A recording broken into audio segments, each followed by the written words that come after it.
Jack Revill, meglio conosciuto come Jackmaster, 11 gennaio 1986, 12 ottobre 2024, è stato un DJ e produttore scozzese di Glasgow.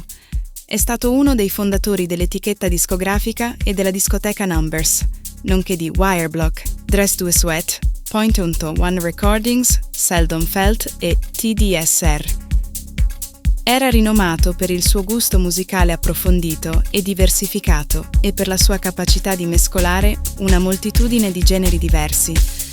Era uno dei pochi esempi di DJ conosciuto principalmente come DJ piuttosto che come produttore. Insieme a Ben UFO di Hessle Audio e Oneman di Rins FM, Jackmaster morì il 12 ottobre 2024, a seguito di complicazioni successive a un trauma cranico. Jack Revill, better known as Jackmaster, April 11, January 1986, 12th October 2024, was a Scottish DJ and producer from Glasgow.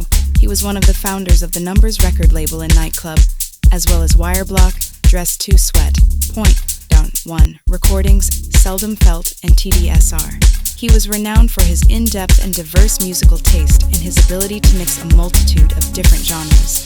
He was one of the few examples of a DJ who was known primarily as a DJ, rather than a producer, along with Ben UFO of Hessle Audio and Oneman of Rins FM. Jackmaster died on 12th of October 2024 following complications following a head injury.